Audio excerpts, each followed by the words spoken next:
সংঘাতৰ সৃষ্টি। এই যে দুবাৰ বিধায়ক হৈছোঁ এটা সংঘাত যোগিত সমষ্টি, আৰু এই সমষ্টিটো মোৰ এটা প্ৰাণৰ সমষ্টি। যদিও মোৰ জন্মভূমি বৰপেটা, কৰ্মভূমি কিন্তু মোৰ সৰুক্ষেত্ৰী আগৰ এতিয়া পাকা বেপাৰী সমষ্টি। গতিকে এনেকুৱা সমষ্টি এটাত আৰু এবাৰ মোক ভগৱানৰ কৃপাত আল্লাৰ দোৱাত আকৌ মই টিকেট পাইছোঁ, আৰু টিকেট পাই আমাৰ সৰুক্ষেত্ৰী সমষ্টি এটা ধৰ্ম নিৰপেক্ষ সমষ্টি। ইয়াত সাম্প্ৰদায়িকতাৰ ঊৰ্ধত থাকে তেওঁলোকে চাই কৰ্ম, আৰু সেই কৰ্মখিনিৰ কাৰণে উন্নয়ন চাই, আৰু সেই উন্নয়ন যিহেতু আমি চৰকাৰৰ লগত একেলগে আছোঁ, চৰকাৰৰ উন্নয়ন হৈছে ৰাইজৰ উন্নয়ন।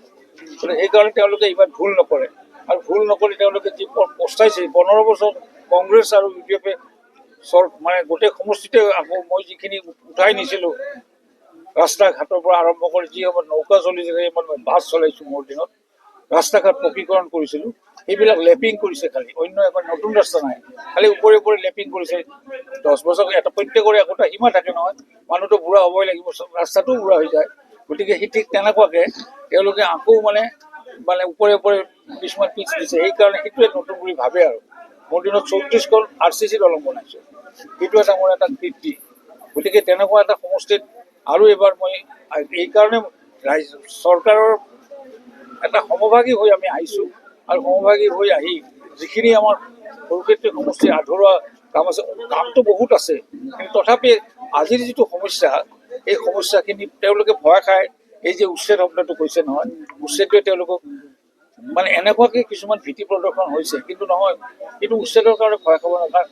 য'ত ডক্টৰ তাৰা দাস থাকিব, এটা ব্ৰেণ্ড নেমটো মোৰ, গতিকে তাত আৰু মোক ৰাইজে ভয় নকৰে। এতিয়া বেলেগ থাকিলে কিন্তু ভয় খালেহেঁতেন, গতিকে এইবাৰ কিন্তু তেওঁলোকে ভয় নাখায়। এইকাৰণে তাৰা দাসক ভোট দিব, ভোট দি নিৰাপত্তাখিনি বজাই ৰাখিব, আৰু যিখিনি উন্নয়নৰ যিটো আমাৰ চৰকাৰৰ যিটো উন্নয়ন, সেই উন্নয়নৰ ভাগ লৈ তেওঁলোকৰ আৰ্থিক স্বচ্ছলতাৰ পৰা আৰম্ভ কৰি ৰাস্তা ঘাটৰ পৰা আৰম্ভ কৰি নিবনুৱা সমস্যাৰ পৰা আমাৰ বিভিন্ন বিভাগত, তাত এটা ধাৰী ইণ্ডাষ্ট্ৰী আছে, ধাৰী ইণ্ডাষ্ট্ৰী যিখিনি এটা সময়ত বহুত মই কৰি দিছিলোঁ তেওঁলোকক, কিন্তু পিছত আকৌ তেওঁলোকে সেইটো বহুত তলফালে নামি গ'ল।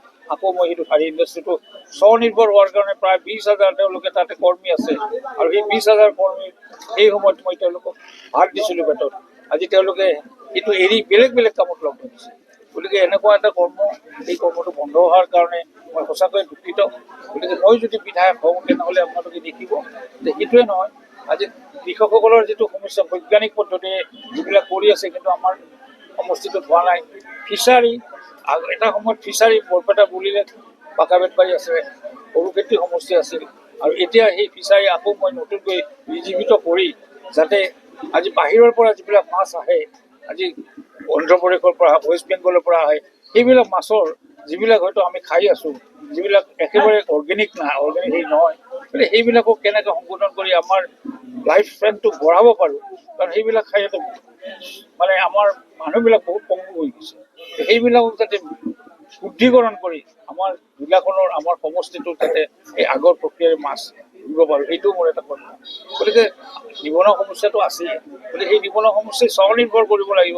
আমি চাকৰি বাকৰি দিম, চৰকাৰত যিহেতু আছোঁ স্বনিৰ্ভৰ কৰিম। আজি মহিলাসকলৰ কিছুমানে কৈছে যে আজি অৰুণোদয় আঁচনি বহুতে পোৱা নাই, হয়, যিবিলাকে পাইছে হয়তো কাৰোবাক কিবা ভেজাল দি কিবা দিছে, আৰু দিয়াৰ পিছত পাইছে, কিন্তু আচল মানুহখিনি পোৱা নাই। যিখিনি আটাইতকৈ গৰীবৰো গৰীব চাই, তেওঁলোকে কিন্তু এই মানে অৰুণোদয়ৰ পৰা আৰম্ভ কৰি আজি উদ্যমিতা আঁচনি, যিবিলাক চেল্ফ হেল্প গ্ৰুপৰ আঁচনি, এইবিলাকতো BPM বিলাকত বহুত দুৰ্নীতি হৈছে। BPM বিলাকে বিভিন্ন ধৰণে তেওঁলোকক হেৰি কৰিছে। এইটো মই কি ধৰণে BPM আৰু BDO কেনেকৈ লাগি কৰিছে, সেইখিনি মই প্ৰত্যেকটো হেৰিৰে কামৰ প্ৰতি মই দাঙি ধৰিম, আৰু দাঙি ধৰি কেনেকৈ আমি আগবাঢ়িব পাৰোঁ সেইখিনি মই চিন্তা চৰ্চা কৰিম সময়ত। যদি শ্ৰদ্ধাৰ ৰাইজে যদি এইবাৰ যদি বিধায়ক বনায়, তেনেহ'লে মই সেইখিনি কৰাৰ কাৰণে প্ৰতিশ্ৰুতি। মূল যুঁজ কাৰ লগত? জুচ মই জুচে কাম, জুচ নকৰোঁ। কাৰণ বস্তুটো এনেকুৱা হৈছে, মইতো ক'লোৱেই যে মই হাৰিলেও MLA, জিকিলেও মন্ত্ৰী, এইটোৱে মোৰ শ্লোগান। গতিকে যিহেতু মই হাৰিলেও কেতিয়াবা হয়, কেতিয়াবা ডাঙৰ ডাঙৰ লিডাৰবিলাকেও হাৰে, কিন্তু মই হাৰাৰ কাৰণে যোৱা নাই।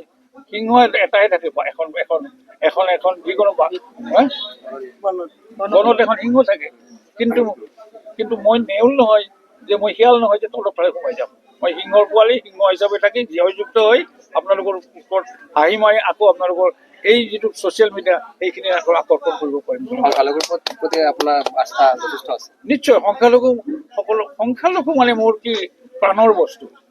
মই জন্মৰ পৰাই তেওঁলোকৰ লগত আছো, তেওঁলোকৰ লগত থাকিম, তেওঁলোকৰ লগত প্ৰতিশ্ৰুতি যিখিনি তেওঁলোকে মোক বিশ্বাস কৰে সেই বিশ্বাসখিনি এতিয়াও অটুট আছে।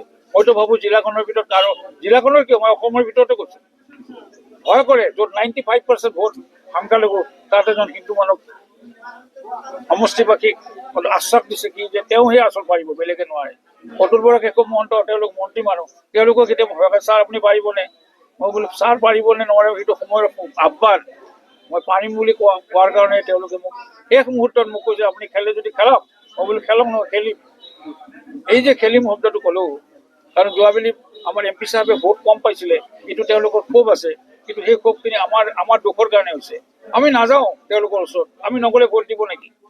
আমি গৈছোঁ এতিয়া, আমি গৈ তেওঁলোকৰ পৰা মনৰ কথাখিনি বুজিছোঁ, গতিকে সেই বুজিহে মই তেওঁলোক গৈছোঁ। গতিকে MP ইয়াতে 25,000 ভোট পাইছে, কোনোটা এখন মিটিং কৰা নাই, আৰু যিখন মিটিং কৰে এখন মিটিঙে কেতিয়াও এই 25,000 ভোট দিব নোৱাৰেতো, তথাপি দিয়া হৈছে।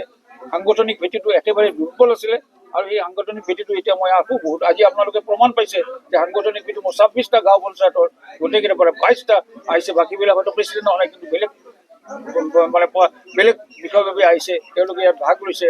আৰু আজি সভাখনত আপোনালোকে নিশ্চয় দেখিছে যে মই কি পন্থা ল'ব ধৰিছোঁ বা কি ল'ম, সেইখিনিত যদি আকৰ্ষিত নহয়, যদি তেওঁলোকে ভাবে যে তাৰ ভোট দিলে তাৰ ৰাষ্ট্ৰক ভোট দিলে এইখিনি আমাৰ সমস্যা সমাধান হ'ব, তেতিয়াহ'লে মই ভাবিম হৈছে না। যেতিয়া নিজৰ ওপৰত, কাৰণ 10 বছৰ বিধায়ক আছিলোঁ, কোনো এটা মোক আঙুলি টোৱাই কথা ক'ব পৰা নাছিল। কোনো এটা যিকোনো কামত কোনো এজন ক'ব নোৱাৰে যে এইটো কাৰণে এইটো হৈছে, কিন্তু মই সাহসেৰে আকৌ মোক যে পঠাইছে এইটোৱে প্ৰমাণ কৰে যে মই একেবাৰে নিষ্কলংক। আৰু সেইকাৰণে তেওঁলোকে আকৌ ভাবিছে যে এওঁৰ ওচৰত নাহিলে পৰিত্ৰাণ নাই, আৰু সেই পৰিত্ৰাণখিনি বিচাৰিম, আৰু পৰিত্ৰাণখিনি কৰ্মৰ দ্বাৰা কামৰ দ্বাৰা বিচাৰি দিম, আৰু তেওঁলোকে নিশ্চয় ভাবিব। আল্লাহৰ ওচৰত দোৱা কৰিছোঁ সকলোৱে একগোট হওক, বিভিন্ন যি পাৰ্টি আছে তেওঁলোকে মোৰ লগত লাগচোন, আমি এখন সমাজ কৰিব লাগে। পাকাপেটবাৰী সমষ্টি নহয়, সংখ্যালঘু অধ্যুষিত সমষ্টি কেইটাত আমাৰ এইবাৰ দিছে 26টা গাঁও, 26টা সমষ্টি, 13টা সমষ্টিয়ে সংখ্যালঘু দিছে। কিয় দিছে, কি কাৰণত দিছে?